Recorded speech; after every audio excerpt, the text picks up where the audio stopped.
Hello everyone, আসসালামু আলাইকুম। সকলে কেমন আছেন? আশা করছি সকলেই খুব ভালো আছেন। তো আজকে চলে আসলাম আপনাদের মাঝে টক দই, খেজুর এবং কলা দিয়ে একটি ওয়েট লসের খাবার তৈরির ভিডিও নিয়ে। আশা করছি ভিডিওটি সকলের কাছেই খুব ভালো লাগবে।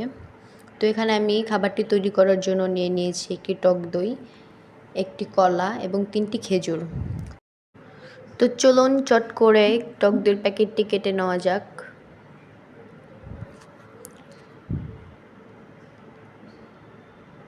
এখন আমি একটি বাটির মধ্যে 2 থেকে 250 গ্রামের মতো টক দই নিয়ে নিব।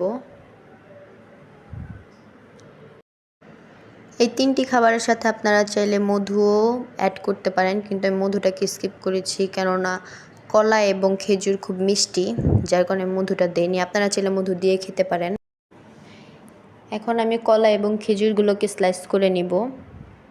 এখানে আমি কলাটার খোসা ছাড়িয়ে নিয়েছি। তো এরকম ছোট ছোট করে কলাটাকে আমি কেটে নেব। আপনারা চাইলে আপনাদের মতো করে স্লাইস করে নিতে পারেন। আমি গোল গোল করে কেটে নিয়েছি। এখন আমি খেজুরগুলোকেও ছোট ছোট করে কিউব করে নেব।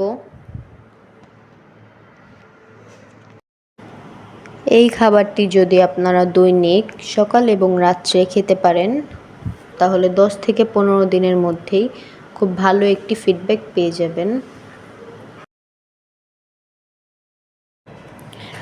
যারা একটু হেলদি তাদের জন্য এই খাবারটি খুবই উপকারী একটি খাবার। এই খাবারটি আমিও খাই, তাই ভাবলাম আপনাদের মাঝেও একটি ভিডিওর মাধ্যমে এই খাবারটি প্রেজেন্ট করি। তাই জন্য আর কি ভিডিওটি আজকে মেক করা। তো এখানে আমার কলা এবং খেজুর কাটা হয়ে গিয়েছে। তো এখন আমি এই দুটি উপকরণকে টক দইয়ের সঙ্গে মিশিয়ে নিব।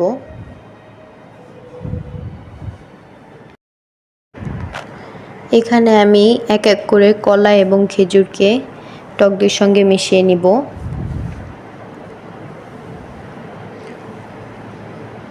তো এখানে আমার মেশানোটা শেষ পর্যায়ে পরিবেশনের জন্য তৈরি করে নিলাম। তো ভিডিওটি সকলের কাছে কেমন লাগলো আশা করছি সকলের কাছেই খুব ভালো লাগবে। যদি ভালো লেগে থাকে অবশ্যই কমেন্ট করে জানাবেন। সকলে ভালো থাকবেন। আসসালামু আলাইকুম।